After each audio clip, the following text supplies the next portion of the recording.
तो दोस्तों स्वागत है आप सबका हमारे इस YouTube चैनल पर। स्वागत है आप सबका रियल एस्टेट गेम चेंजर की सीरीज में। और आज हम आपके लिए लेकर आए एक बहुत ही स्पेशल इंटरव्यू।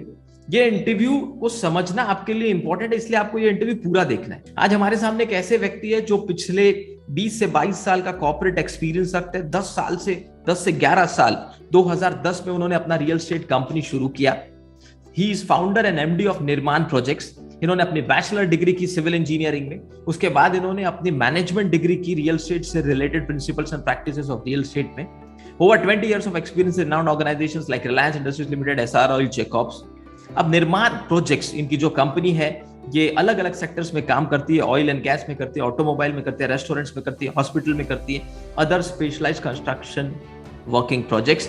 500 से ज्यादा प्रोजेक्ट्स इन्होंने किए हुए। हाँ दोस्तों, 500 से ज्यादा और 100 से ज्यादा इंजीनियर्स, अलग अलग एम्प्लॉयज इनके काम करें। लेकिन सबसे इंपॉर्टेंट बात आप इस ग्रुप के बारे में समझिए। नीरव मंडलिक जी जो आज हम आपको जिनसे मिलाने वाले हैं उनके बारे में समझिए। ये एक वर्सेटाइल रियल एस्टेट प्लेयर है। अब वर्सेटाइल क्यों, और आपको ये इंटरव्यू क्यों समझना है दोस्तों। जो भी बड़े प्लेयर्स जब एंटर करते हैं गुजरात में या किसी भी एरिया में, इनके 3 ऑफिसेस है, एक अहमदाबाद में, एक मुंबई में और एक नोएडा में। यहाँ अगर कोई बड़े प्लेयर आते हैं तो ये एक बहुत बड़े रियल एस्टेट चैनल पार्टनर के रूप में भी वर्क करते हैं। ये स्टैक खरीद लेते हैं उस बिल्डर के साथ 10%, 20%, कभी 25%। बड़े बड़े ग्रुप के लिए ये काम भी करते हैं और उनके स्टेक्स भी लेते हैं। जैसे आपने बड़े ग्रुप सुने होंगे, दुबई से एमआर, डमा, हीरा नंदानी जी, कोलते पाटिल, लोडा ग्रुप, ऐसे ग्रुप के साथ भी इनकी वर्किंग अलग अलग लेवल पे चलती है। और जितने बड़े कॉर्पोरेट जायंट्स आपने सुने होंगे, जैसे मान लीजिए कि रिलायंस, मान लीजिए शेल, इनके 80% से भी ज्यादा कंस्ट्रक्शन के पूरे रियल एस्टेट के प्रोजेक्ट्स ये लोग हैंडल करते हैं। और अगर मैं होटल्स में बात करूं तो नोवोटेल, अगर मैं फूड चेन में बात करूं तो मैकडॉनल्ड्स, अगर मैं ऑटोमोबाइल में बात करूं तो निसान, ये सब इनके क्लाइंट्स हैं। इनके मैक्सिमम प्रोजेक्ट्स निर्माण कंस्ट्रक्शन, निर्माण प्रोजेक्ट्स यही कंपनी हैंडल करती है। और दोस्तों गुजरात गैस, कोई भी ऑयल एंड गैस कंपनी का मैक्सिमम इनके प्लांट का काम 80 to 90% काम निर्माण प्रोजेक्ट्स करते हैं। तो ओवरऑल अगर मैं बात करूं तो from hospitals to hotels to restaurants to food chains to shopping mall to shopping complex, बहुत सारे बड़े ब्रांड्स के साथ निर्माण ग्रुप ऑलरेडी जुड़ा हुआ है। रियल एस्टेट में इन्होंने एक अच्छा नाम एस्टेब्लिश किया है। और जैसा हमने आपको बताया कि 500 से ज्यादा प्रोजेक्ट्स और सौराष्ट्र में 50 से ज्यादा प्रोजेक्ट ये लोग इनके अलग अलग फर्म्स के नाम से कर चुके हैं। सो ओवरऑल रियल एस्टेट में एक अहमदाबाद का एस्टेब्लिश्ड ग्रुप जो अच्छा काम कर रहा है, जो एक बहुत बड़े रियल एस्टेट कॉन्ट्रैक्टर के लेवल पे भी काम करता है फॉर रियल एस्टेट रिक्वायरमेंट, जो बड़े कॉर्पोरेट जायंट्स के साथ काम करता है। ऐसे ग्रुप के एक ऐसे व्यक्ति जिन्होंने बेसिक से लेकर इनके फैमिली में, हाँ इनके फादर, इनके दादाजी, ये सब भी बिल्डर लाइन में ही थे, तो उन्होंने उस एक्सपीरियंस को सीखा, उसे यूटिलाइज किया। तो ऐसे ही एक बहुत जबरदस्त पर्सनालिटी मिस्टर नीरव मंडलिक जी का हम स्वागत करते हैं रियल एस्टेट गेम चेंजर की सीरीज में। मैं doctor Amol Maurya, real estate entrepreneur, trainer and coach, आप सबका स्वागत करता हूँ। स्वागत है नीरव जी। Thank you very much, Amol ji. It's my pleasure to talk with you. So we'll move forward, Nirav जी। ये एक बहुत इंस्पिरेशनल स्टोरी है आपकी रियल एस्टेट में। मतलब आप इतने सारे ब्रांड्स के साथ काम करना, 3 अलग अलग टॉप सिटीज में ऑफिस मैनेज करना, अलग अलग फर्म्स के नाम से इतने प्रोजेक्ट्स करना, तो ये सब मैनेज करने के लिए हम जानना चाहेंगे कि कैसे शुरू किया आपने। मतलब स्कूलिंग से लेकर कॉलेज, जो भी आपकी लाइफ के आपके पर्सनल एक्सपीरियंस, और रियल एस्टेट में आप कैसे आए, थोड़ा सा बताइए। Yes, sir. I belongs to a small town, Jamnagar, which is very well known. Reliance और SR की रिफाइनरी वहाँ पर है, और गुजरात का पूरा एंड है, तो वहाँ से मैं बिलोंग करता हूँ। From my childhood, I started getting interest in real estate, basically because of my father, and schooling वहीं से मैंने किया। After 10th, I started first project at the age of 15, जहाँ पर मेरे फादर ने रिस्पॉन्सिबिलिटी दिया कि भाई अभी 15 साल हो गया, तुझे 10th खत्म कर दिया। तो I completed my first project at the age of 15। G+4 story building था, अपार्टमेंट था, और उस टाइम पे कुछ उसका कॉस्टिंग कुछ 54-55 लाख रुपीस बैठ रहा था। तो I spend the entire 54-55 lakh rupees on my shoulder कि कैसे करना है, अगर रियल एस्टेट में अंदर एंटर होना है तो किस तरह से मुझे जाना है। So I started my real estate as well as construction journey at the age of 15। 10th के बाद I decided to become an engineer because construction मेरा फोटे था, रियल एस्टेट मेरा फोटे था। तो आफ्टर 10th 12th किया, डिप्लोमा इंजीनियरिंग किया जामनगर से ही, but I was a topper in diploma engineering, so decided not to continue with my father because it's a small region and I want to spread my wings across the world. तो वहां से निकल के मैंने B किया. B के बाद then I am still not satisfied because B करने के बाद भी मुझे रियल एस्टेट मैनेजमेंट तो कहीं ना कहीं छूट रहा था. So after B, I joined. I have done the principle and practice of real estate management. So this is my journey. This is my education journey. So after 12th, I left Jamnagar and engineering मैंने बाहर किया, management मैंने बाहर किया. And after my engineering and management, I started with Reliance. Reliance was my first employer जहाँ पर मैंने join किया. और before that I was government employ, क्योंकि टॉपर था तो मुझे ऐसे ही गवर्नमेंट एम्प्लॉय में एज ए जूनियर इंजीनियर मुझे जॉब लग गई थी. But I am not comfortable with the government policies and all slow things. Sorry to say India में अभी भी वो कहीं ना कहीं वो ये चल रहा है. तो I left the permanent job, government job after engineering after 1 year and started with Reliance. I was a permanent employee with Reliance and Reliance के बाद SR join किया, SR से Shell किया. So I had worked with a good national and international company after engineering of 5 years from 2005 to 2010. But कहीं ना कहीं वो दिमाग में कीड़ा घूम रहा था कि भाई मुझे रियल एस्टेट एंड कंस्ट्रक्शन का खुद का कंपनी बनाना है, पैसे कमाना है, नाम का नाम कमाना है. So I left my job in 2009 and started this construction company to Nirman Projects in 2010. So it's a journey, I can say, अगर brief करूँ तो it's a journey of one employee in 2010 to right now 2021, almost finished. We are sitting at 2022.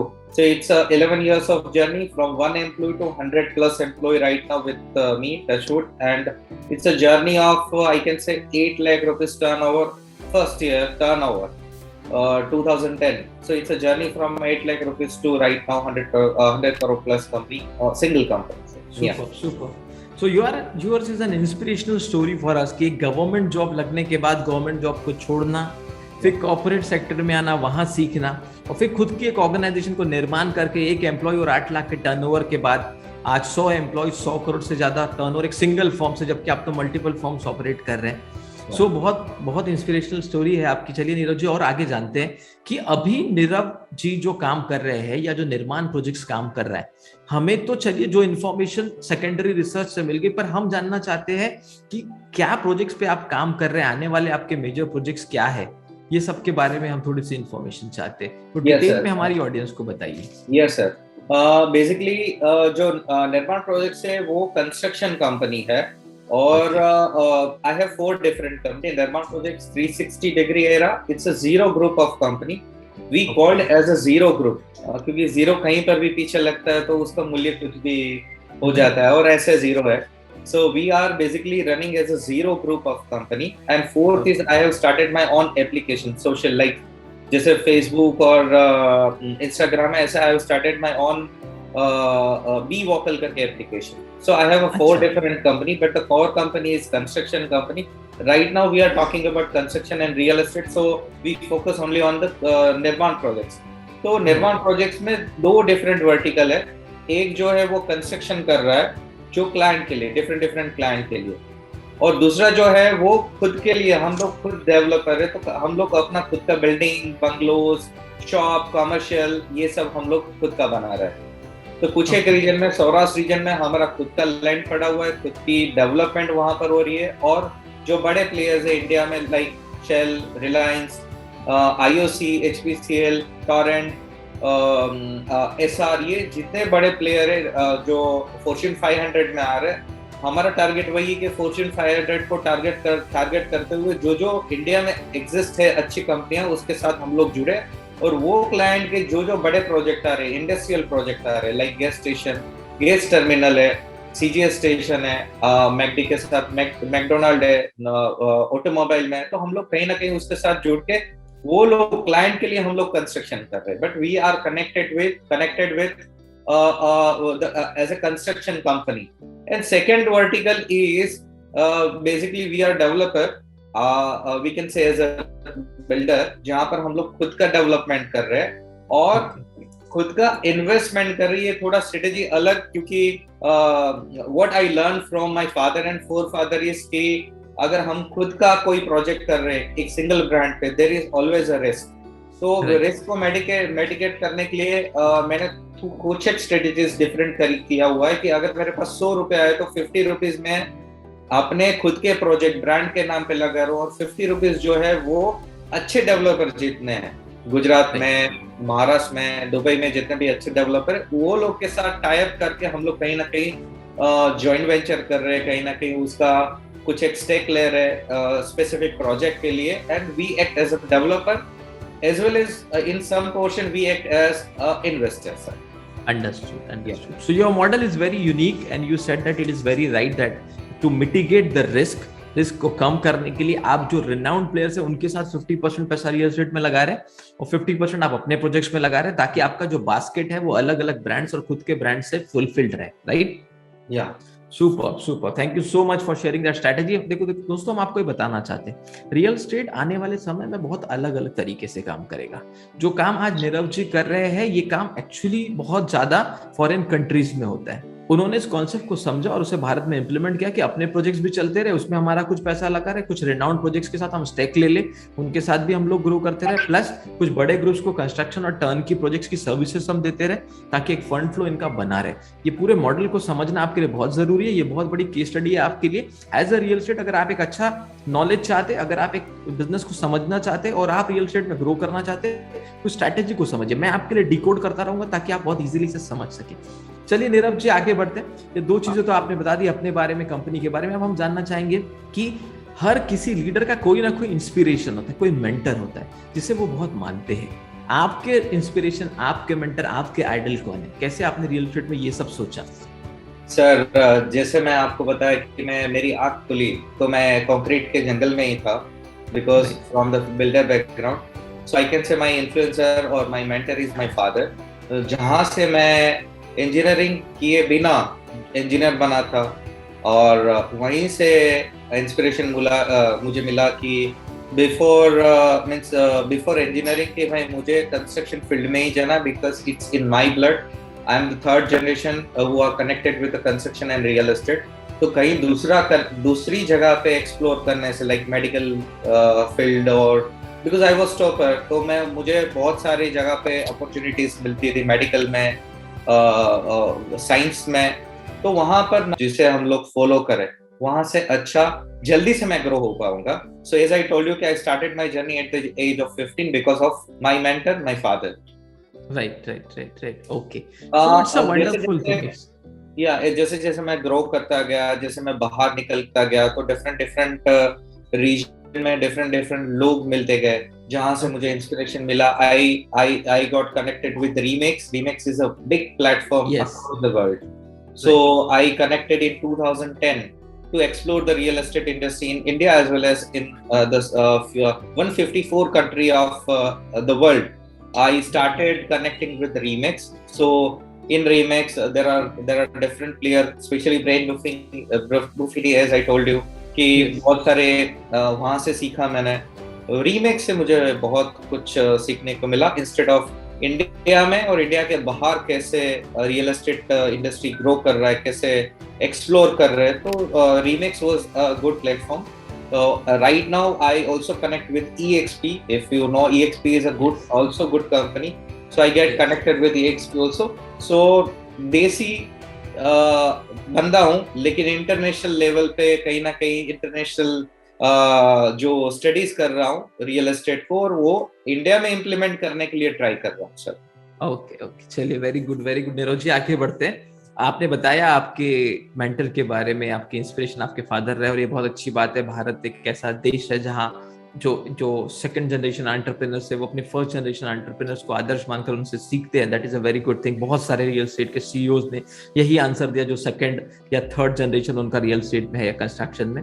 थोड़ा सा आगे बढ़ेंगे। Leadership strategy, एक employ 8 lakh का turnover और यहाँ तक पहुंचना 2022 में, क्या लीडरशिप स्ट्रैटेजी पे आपने काम किया? क्या कोर लीडरशिप प्रिंसिपल्स आप यूज करते थे अपनी कंपनी?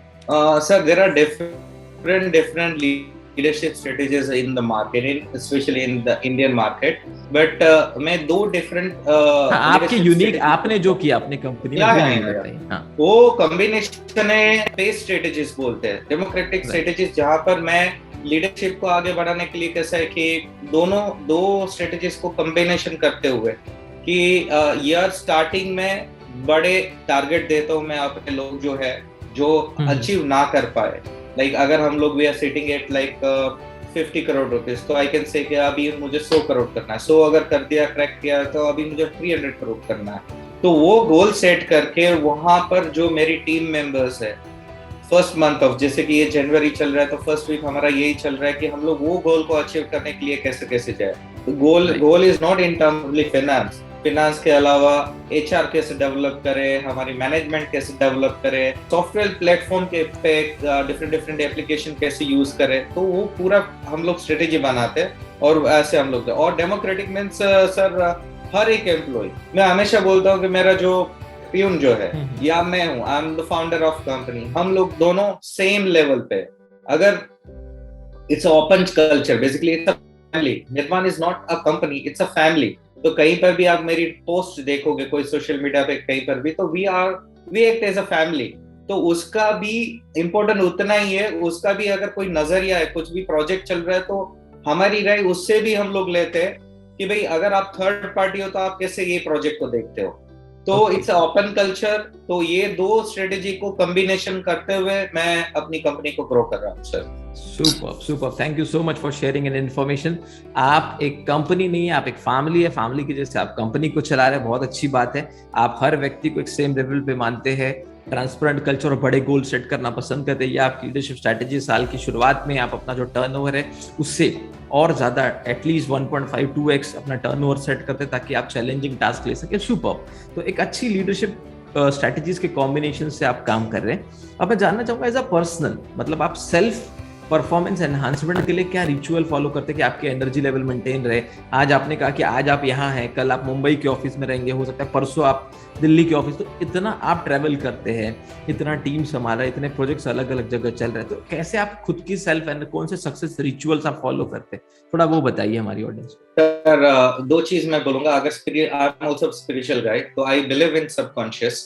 तो आज जो भी हूँ वो सबकॉन्शियस को मैं फॉलो करता हूँ। सबकॉन्शियस को मैं ऑर्डर देता हूँ कि मुझे नेक्स्ट ईयर में या नेक्स्ट 5 इयर्स में, नेक्स्ट 10 इयर्स में मुझे कहाँ जाना है, क्या करना है। तो I follow my guts, my conscious, जो मैं कॉन्स्टेंटली, मैं शिव भक्त हूँ बेसिकली, तो शिवा को बिलीव करता हूँ एंड सबकॉन्शियस जो माइंड रहता है उसे ऑर्डर देता हूँ जो चलता है।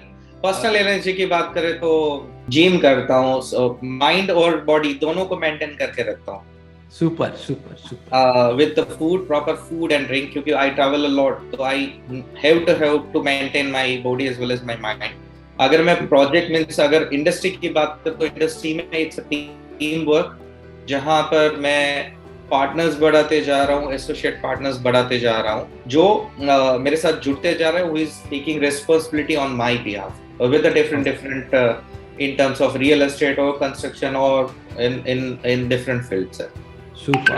So thank you so much Neeraj ji for sharing your success mantra for personal energy boosting. आप सबकॉन्शियस की पावर पे बिलीव करते हैं, आप एक्सरसाइज की पावर पे, हेल्थ को अच्छा रखना, माइंड को अच्छा रखना, इन सब पे काम करते हैं, इसलिए आज आप ये सब कर पा रहे हैं और अपने बॉडी को प्रॉपर हाइड्रेट करते रहते हैं। ये सब इन्फॉर्मेशन नीरज जी ने जी तो आपके भी काम आ सकते हैं। दोस्तों, अगर आपको एक सक्सेसफुल रियल एस्टेट एंटरप्रेन्योर बनना है, अगर आपको एक सक्सेसफुल रियल एस्टेट चैंपियन बनना है और अपनी सिटी में अच्छा काम करना है और ऐसे इनोवेटिव मॉडल के साथ भी काम करना है जैसे नीरज जी कर रहे हैं, तो भी आपको ये सब चीजें फॉलो करनी होगी। ये as a builder, developer, marketing agency, adviser, investor, जो भी आप हैं या आप जो रोल प्ले करना चाहते हैं, आप एक रियल एस्टेट एंथुसियास्ट है, ये सब इन्फॉर्मेशन आपके बहुत काम आने वाले। वीडियो को एंड तक देखिए, चीजों को समझिए ताकि ये इंटरव्यू आपको बहुत बेनिफिट दे सके।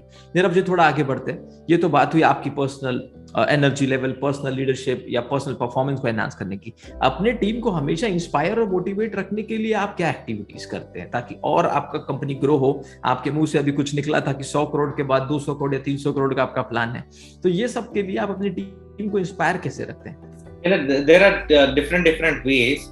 बहुत सारी कुछ एक टीम ऐसी है जो बोनस पे, रिवॉर्ड एंड रिकॉग्नाइज पे प्रमोट मींस वो बूस्ट होती है। कुछ एक ह्यूमन टेंडेंसी ऐसी होती है जो सैलरी पे फोकस नहीं करती, वो डेजिग्नेशन पे फोकस करती है कि सर मैं डेप्यूटी मैनेजर हूँ, मुझे मैनेजर लेवल पे पहुंचा दीजिए। तो देयर आर डिफरेंट स्ट्रेटेजीज। जो एम्प्लॉइज है मेरे, जो एसोसिएट पार्टनर्स है, वो उसको समझना है कि वो क्या बेसिकली व्हाट दे नीड। तो अगर मैं बात करूं, जो मेरा सक्सेस जो ग्रोथ है वो that is 100% depend on my team. तो टीम को बूस्ट करने के लिए या तो रिवॉर्ड रिकॉग्निशन, या तो उसके डेजिग्नेशन में कॉन्स्टेंटली आप चेंज लाइए, या तो जैसे कि अगर हम लोग बात करें तो स्पेशली जो मैं अभी कर रहा हूँ कि घर बहुत बड़ी चीज है सब लोग के लिए। तो मेरे पास आज के दिन में जितने भी एम्प्लॉय है 98% are under 40। Okay. 98% are, we all are, I am also like at the age of 40। तो मेरे जितने भी एम्प्लॉय है, हम लोग यंगस्टर्स है जो मोल्ड होते हैं इजीली, मोल्ड कोई एक स्ट्रेटेजी में से दूसरी स्ट्रेटेजी में मोल्ड होते हैं। तो दो youngsters, what youngsters really need, तो हम लोग ने एनालिसिस किया कि उसे घर चाहिए सबसे पहले। मदर फादर के घर पे रह रहे, नया शादी हुआ, कुछ ना कुछ है तो उसे नया। तो what we start in last 4-5 years की हर एक एम्प्लॉय को बोनस के तौर पे आप एक छोटा सा तो छोटा लेकिन घर आप दिलवाए। जो मेरी स्ट्रेटेजी में बहुत ज्यादा, जो अभी मुझे सक्सेस जो मिल रहा है मेरे एम्प्लॉयज से, कि उसका फर्स्ट इंस्टॉलमेंट है, जो डीपी हम लोग बोलते हैं कि डाउन पेमेंट है 3 lakh 4 lakh 5 lakh rupees, that has been given by the निर्माण प्रोजेक्ट्स। आप अपना घर ले लीजिए। अगर आपके पास घर है तो, और घर इज सबसे बड़ी एसेट इन एंटायर लाइफ। तो अभी जो हम लोग वो स्ट्रेटेजी पे जा रहे हैं कि जो लोग के पास घर नहीं है उसे हम लोग घर, अगर एक घर है तो दूसरा कहीं ना कहीं छोटा से छोटा, क्योंकि इट्स एसेट। तो गाड़ी लेने से हम लोग इंसिस्ट करें कि आप गाड़ी मत लो, इससे अच्छा है कि आप छोटा सा तो छोटा सा। सो कंपनी कहीं फ्रंट फेस आ रही है कि एम्प्लॉय को कि आप छोटी तो छोटी एसेट आप लेके चलिए सर। तो डिफरेंट जिस टाइप के लोग हैं उस टाइप से, जैसे कि अगर मेरी लेबर स्ट्रेंथ है तो लेबर को मैं मंडे के अलावा घर दे रहा हूँ रहने के लिए, उसके फैमिली मेंबर जो है उसको मेडिकल इंश्योरेंस करवा रहा हूँ। हर महीने वो जो जहाँ पर रहते, जैसे कि उड़ीसा है, मध्य प्रदेश, उत्तर प्रदेश में लोग आ रहे हैं, तो उसके घर पे यहाँ से हम लोग चेक भिजवा रहे हैं, खाने के लिए भिजवा रहे हैं। तो they are in a piece. 10 साल से जो लेबर स्ट्रेंथ जुड़ा हुआ है मेरे साथ, they also are my family member। तो डिफरेंट कैटेगरी वाले लोग के साथ हम लोग उसकी नीड क्या है, वो नीड के बेसिस पे हम लोग कहीं ना कहीं फुलफिल कर रहे हैं सर। सुपर नीरव जी। तो एक मुझे आइडिया दीजिए कि ये 100 तो फुल टाइम एम्प्लॉय हो गए, जो आपको मटेरियल सप्लाई करते हैं, ऐसे वेंडर्स कितने हैं अभी आपके साथ जो जुड़े हैं? I think I have more than, if I can से, जो मेरे लिस्ट है वेंडर के 500 प्लस लिस्ट होगा वेंडर। तो 500 प्लस वेंडर्स है। और जितने प्रोजेक्ट्स आज तक आपने किए और अभी भी जो चल रहे हैं, इसमें कितने ऑन एन एवरेज लेबर काम कर रहे हैं और कर चुके हैं अभी तक? 5000 प्लस। आज के दिन में मेरे साथ 2000 के आसपास तो जुड़े हुए रहेंगे। सुपर। तो एक बात समझिए दोस्तों, मैं अपनी ऑडियंस को समझाना चाहता हूँ कि नीरव जी के पास फुल टाइम एम्प्लॉय है 100 प्लस, 3 ऑफिसेस हैं इनके इंडिया में। इसके अलावा 500 प्लस वेंडर्स इनके रेगुलर मटेरियल सप्लायर है, जिनको एज अ वेंडर ये हर मंथ हर वीक अलग अलग तरीके से लोग पेमेंट्स करते हैं। और 2000 से ज्यादा लेबर अभी काम कर रहे हैं, टोटल 5-7 हजार लेबर काम कर चुके हैं। ये होता है रियल स्टेट का ह्यूज एक। कभी कभी क्या है, देखिए आप 100 करोड़ का टर्न हो सकता है कुछ ऐसे काम नहीं भी करे जहां से 5 लोग कर रहे हैं, लेकिन उससे 5 ही फैमिली को फर्क पड़ा। लेकिन जब 10,000 फैमिलीज को 100 करोड़ का टर्न ओवर करने से फर्क पड़ता है, उनके लाइफ में एम्प्लॉयमेंट अपॉर्चुनिटी आती है, वही है रियल एस्टेट का पावर। और इसी पर्पस की वजह से हम एशिया के टॉप 50 सीईओज को, स्टोरीज को, inspirational story, emerging story, real estate की गेम चेंजिंग स्टोरीज आपके सामने ला रहे हैं, ताकि आप समझ सको कि प्रैक्टिकल नॉलेज कुछ और है। आज ये टीम को इंस्पायर करते हैं उनकी नीड के हिसाब से, किसी को बोनस से, किसी को इंसेंटिव से, किसी को पोजीशन की हायरिंग से, किसी को अच्छे घर के लिए डाउन पेमेंट देकर, तो किसी के घर में चेक पहुंचवाकर, लेबर से लेकर तो एम्प्लॉय तक सबका ये लोग ध्यान रखते हैं। और इसीलिए आज इतना बड़ा टीम 10 साल से इनके साथ इतने लेबर्स काम कर रहे हैं। क्योंकि दोस्तों हमारी भी एक company project management company turn की प्रोजेक्ट्स करती है। हमें ये चीज पता है कि अगर आपके पास स्ट्रॉन्ग लेबर का टीम ना हो तो आप प्रोजेक्ट मैनेजमेंट में टिक ही नहीं सकते। आप कितने भी टैलेंटेड हो, कितने भी अच्छी डिग्रीज आपके पास हो, लेकिन अगर आपको लोगों के साथ काम करना नहीं आता, आपको प्रोजेक्ट मैनेजमेंट की चीजें नहीं समझती, तो रियल एस्टेट में आप बड़े प्रोजेक्ट नहीं डिलीवर कर सकते। और जितने बड़े ब्रांड्स के इन्होंने नाम लिए, रिलायंस, शेल, मैकडोनल्ड्स, ये सब आप पे ट्रस्ट तभी करते हैं जब आप कमिटेड डिलीवरी दे सको, आपके पास बड़ी टीम हो, और वो सब नीरव जी कर रहे हैं। इसके लिए बहुत बहुत बधाई नीरव जी, आपकी पूरी एंटायर टीम को। चलिए थोड़ा आगे बढ़ते हैं कि रियल एस्टेट के सेक्टर में कभी कभार बहुत सारे प्रॉब्लम्स कभी कभी अचानक से आ जाते हैं। प्रॉब्लम नहीं कहूंगा, अलग अलग पोजीशन के हिसाब से। कभी एकदम से कोरोना आ गया तो ग्लोबल इश्यू हो गया, कभी RERA real estate regulatory act real estate projects में बहुत इंपैक्ट करता है, कभी नोटबंदी आ गई, कभी जीएसटी आ गया। तो इन सब का आप पे इम्पैक्ट कैसे पड़ा और आपने कैसे हैंडल किया? या आई कैन से कि अगर ग्लोबल प्लेयर है, थोड़ा डेप्थ में अगर मैं जाता हूँ, तो अगर आप ग्लोबल प्लेयर है, 2010 में इंडियन कंपनी के साथ इंडियन कंपनी चालू किया था इन गुजरात। सो इट्स चालू किया था गुजरात से। Then I came to know कि Gujarat is a very small place, की जहां अगर ग्रोथ करना है तो गुजरात में कुछ एक अगर फ्लड आ गया, कुछ भी हुआ तो मेरा पूरा 100 रुपया अटक जाएगा। So I started at Maharashtra, then northern part of India, to mitigate the risk, to distribute the risk. फिर एक टाइम ऐसा है नोटबंदी, देन आई रियलाइज कि इंडिया में अगर आपका इन्वेस्टमेंट है तो इंडिया में 100 रुपए आपका अटक रहा है। तो I started exploring Dubai, because Dubai means Gulf is very near to our Indian culture as well as the geographically भी नजदीक है। तो अभी आज के दिन में अगर आप ग्लोबल प्लेयर है तो मेरी एडवाइस यही रहेगी कि आपका 100 रुपया इंडिया में अभी है तो आप प्लीज डिस्ट्रीब्यूट कीजिए एटलीस्ट 80-20, 70-30 पे, जहां पर आपका रिस्क कम रहे। अगर इंडिया में जो चैलेंजेस पिछले 5 साल में है, जैसे कि नोटबंदी आई, जीएसटी आ गया, रेरा आ गया, तो मैं ये सब जो चैलेंजेस है उससे पॉजिटिव पॉइंट ऑफ व्यू देख रहा हूँ कि अगर रेरा आ रहा है तो जो पहले जितने भी फ्रॉड होते थे रियल एस्टेट में, अगर आप देखो कि डबल बुकिंग हो रही है, एक ही यूनिट 5 बार बिक रहा है, बिल्डर कमिट कर रहा है कि 2 साल में कमिट कर रहा हूँ लेकिन 4 साल जा रहा है, तो we also face a lots of issues as a builder. कोई भी चैलेंजेस है उसे पॉजिटिव नोट में देखे तो this is good for the Indian growth. GST आया, उसके आप बात देखिए कि कितने लाख करोड़ रुपए का जीएसटी से हम लोग को कहीं ना कहीं इनडायरेक्टली इंडिया ग्रो कर रहा है। तो इंडिया ग्रो कर रहा है तो इंडिविजुअल बंदा भी कहीं ग्रो कर रहा है। इनिशियल स्टेज पे सब लोग को प्रॉब्लम रहता है, including my company also. We face a lots of problem, but we consider as a positive note कि अच्छा है, थोड़ा चैलेंज है लेकिन इसमें से हम लोग आगे निकल पाएंगे। तो माय एडवाइस कि कोई भी चैलेंज रहेगा तो उसे आप पॉजिटिव नोट पे दीजिए और हर एक प्रॉब्लम का कहीं ना कहीं से आपको सॉल्यूशन मिल ही जाएगा। Super, thank you so much. आपने कहा कि सॉल्यूशन ओरिएंटेड अप्रोच रखना बहुत जरूरी है, इसी में अपॉर्चुनिटीज छुपी है। कई बिल्डर जो बहुत अच्छा काम कर रहे थे उनको तो रेरा के बाद और ज्यादा फायदे होने लगे, जीएसटी से चीजें रेगुलराइज हो गई, नोटबंदी से इनफैक्ट कई लोगों की बहुत ज्यादा बुकिंग्स भी हुई क्योंकि लोगों को लगा कि रियल एस्टेट में उन्होंने पैसा उस समय इन्वेस्ट करना चाहिए। तो चलिए, आप उन्हें भी बहुत सारे बेनिफिट उठाए। अब हम एक स्टेप और आगे जाते हैं। कोई बुक आपने अदर देन अपने नॉर्मल एजुकेशन के अलावा पढ़ी हो जो आपको बहुत इंस्पायर करती हो? सर मैं बताऊंगा द साइकोलॉजी ऑफ मनी, जो अभी मेरा चल रहा है, और बाकी it's a very good book. या बाकी नेपोलियन हिल की बहुत सारी बुक्स है जो जिससे मैं इंस्पायर हुआ हूँ, तो which is related to the subconscious mind. Yes, Think and Grow Rich is the most famous. Think and Grow Rich, या बहुत सारी बुक्स है जो इंडिया में है, बहुत सालों से मैं ऐसे फॉलो कर रहा हूँ। तो कहीं ना कहीं बुक रीडर हूँ बेसिकली, और अच्छी बुक पढ़ता रहता हूँ। तो हाँ, मैं बोल सकता हूँ कि नेपोलियन हिल की कोई भी आप बुक ले लीजिए, या तो साइकोलॉजी। आपको बहुत फायदा मिला है आपकी जर्नी? बहुत फायदा मिला हुआ है sir. Super, thank you so much.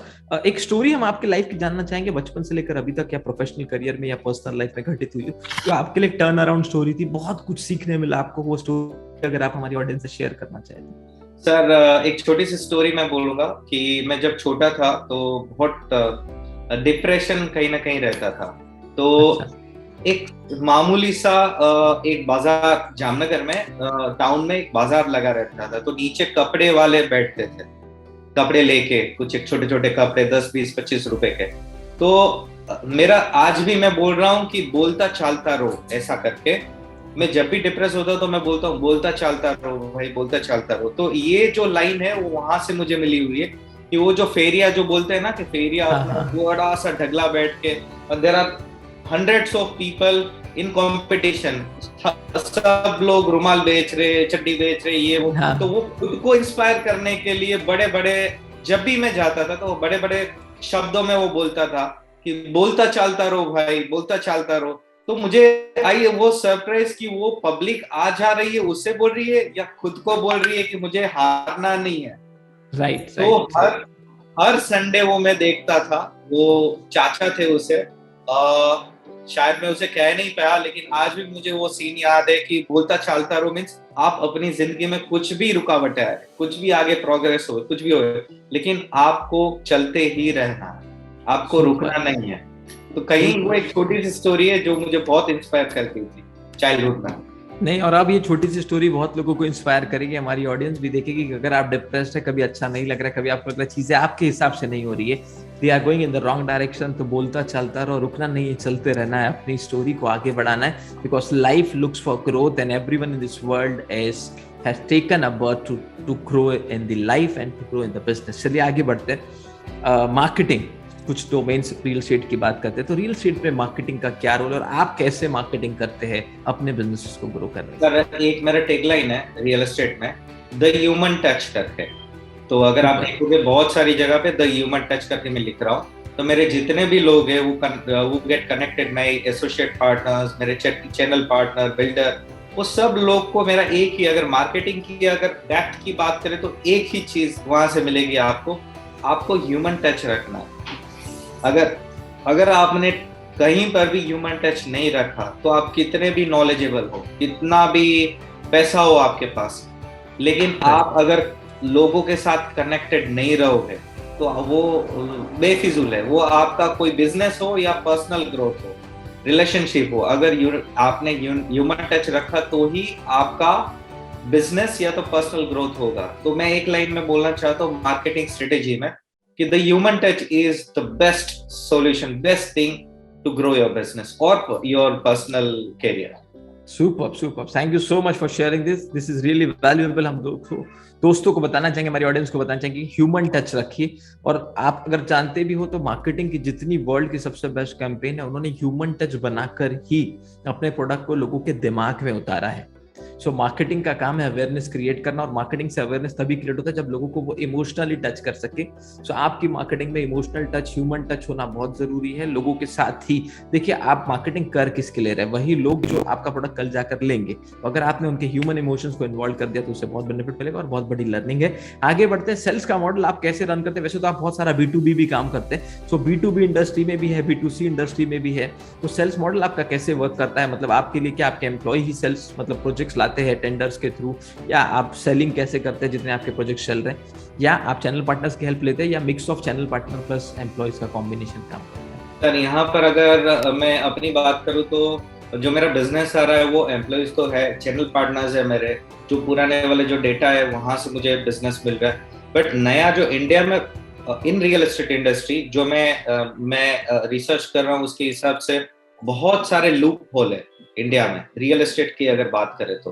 अगर कोई एक बंदे के पास पैसा पड़ा हुआ है, इंडिया में बहुत सारा पैसा है, लेकिन उसे पता नहीं कि वो पैसा कहाँ पर कौन से रियल एस्टेट में लगाना है, कहीं पर भी कोई, तो वो लूप होल को मिटिगेट करने के लिए जो मैं अभी डेवलप कर रहा हूँ, एक एप्लीकेशन डेवलप कर रहा हूँ जहां पर हम लोग ज्यादातर फोकस कर रहे हैं बड़े इन्वेस्टर के लिए, बड़े बिल्डरों के लिए। लेकिन अगर आप देखो ना तो अगर आप जैसे कि छोटे छोटे इन्वेस्टर है, 50 लाख रुपया, 1 करोड़ रुपीस, 10 लाख रुपया उसके पास पड़ा हुआ है, लेकिन उसको पता नहीं कि मुझे कहाँ पैसा लगाना है। तो आई डेवलप वन सॉफ्टवेयर एक ऐसा जहां पर आप अपना पैसा, कंपनी ऑप्शन देगी कि इतने डेवलपर है डिफरेंट रीजन पे जहां पर आप अपना पैसा पार्क कर सकते हो।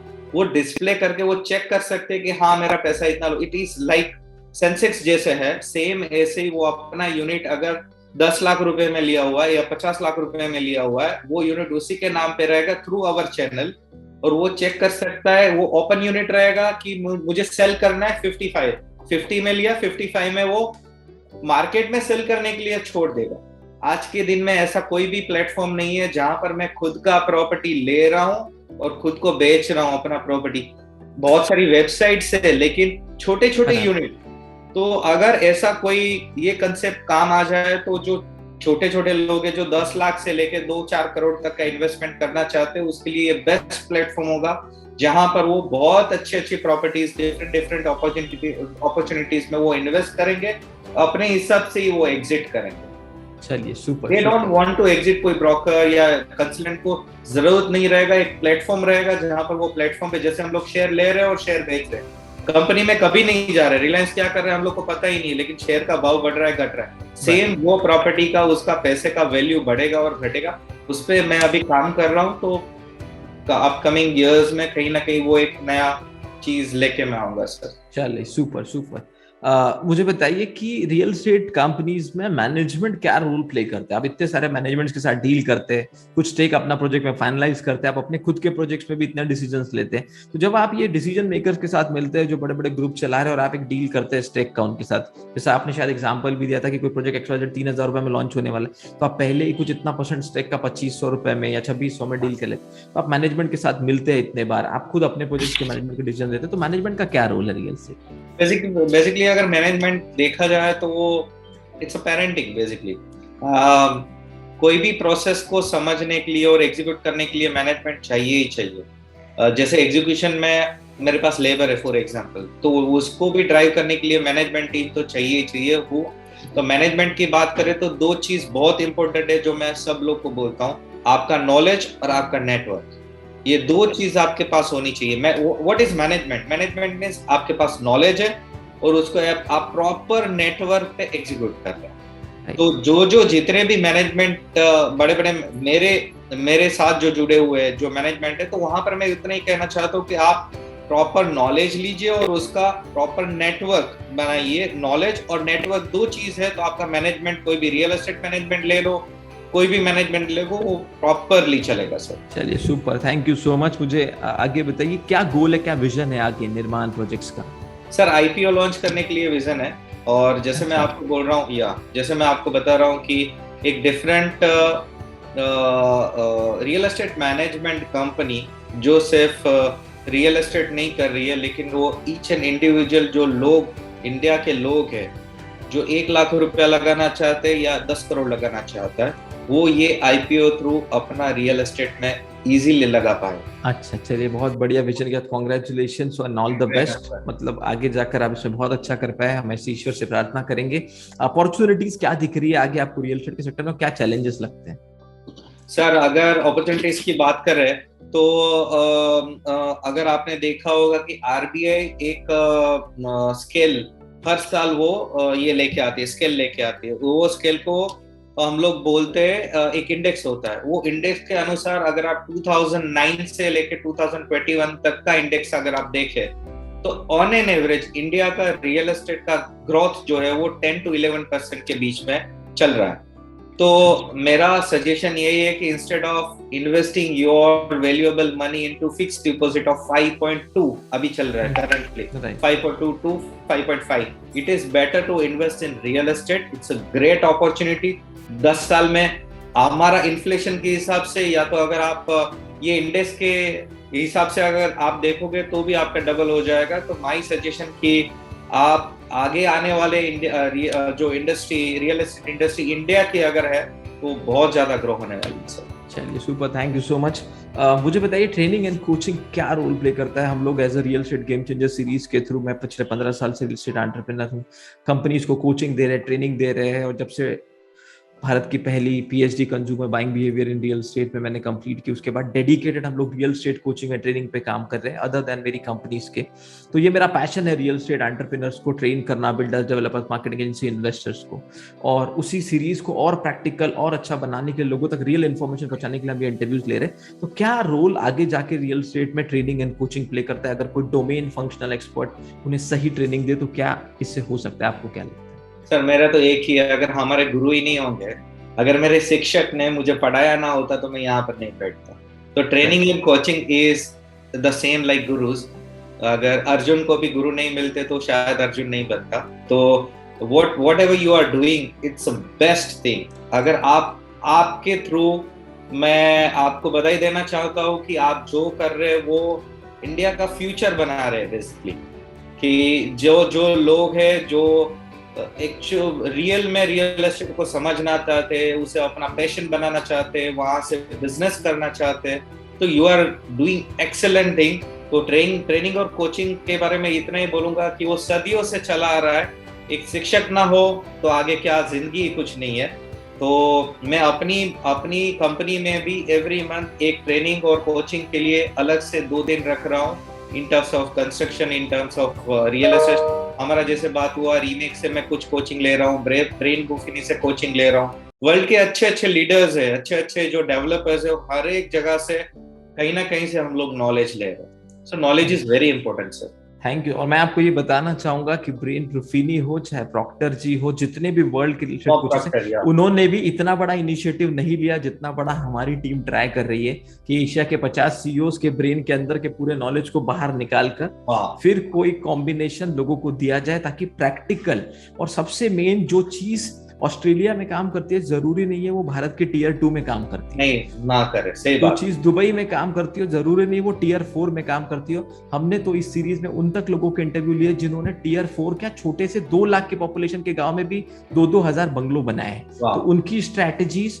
उनकी चीजें, ताकि भारत के छोटे गांव से लेकर टियर 1 सिटीज तक हम प्रैक्टिकल इन्फॉर्मेशन आप तक पहुंचा पाए। और इतना प्रीशियस इन्फॉर्मेशन हमारे यूट्यूब चैनल पे अवेलेबल है। मैं सभी ऑडियंस को बोलूंगा कि ये लोगों तक शेयर कीजिए, ये इन्फॉर्मेशन लोगों तक पहुंचना है। और जैसा इन्होंने बोला कि भारत का फ्यूचर इन चीजों पे डिपेंड करता है। और ये क्यों कहा जा रहा है? क्योंकि रियल एस्टेट में वो पावर है कि एग्रीकल्चर के पास सबसे बड़ा एम्प्लॉयमेंट भारत में जनरेट कर सकता है। और वही हमारा मिशन है, 1 लाख रियल एस्टेट एंटरप्रेन्योर को ट्रेन करना। और अगर एक एंटरप्रेन्योर भी 30 से 40 लोगों को भी जॉब दे सके तो भारत में अगले 10 साल में 50 लाख कम से कम नए जॉब्स क्रिएट करना। इस पूरी सीरीज का यही मिशन है कि real estate game changer series का यही कहानी है, यही स्टोरी है। तो आखिरी सवाल आपसे पूछना चाहूंगा, मार्केटिंग एजेंसीज का रोल आज बढ़ता जा रहा है रियल एस्टेट इंडस्ट्री में, और एडवाइजर्स बहुत इंपॉर्टेंट रोल प्ले करते हैं। इनके लिए फाइनल आप क्या एडवाइस देना चाहेंगे अगर ये ग्रो करना चाहते हैं, या real estate across the world grow करना हो तो क्या चीजों पे ध्यान? सर एक चीज मैं थोड़ा ऐड करना चाहता हूँ पिछले वाले आपके क्वेश्चन में। कोई भी इंडिया या पूरे दुनिया में जो भी हमारे जितने भी लोग हैं, उसका जो भी पैसा पूरी जिंदगी में कमा रहे हैं, उसका सबसे ज्यादा पैसा जा रहा है रियल एस्टेट, घर बनाने की। राइट।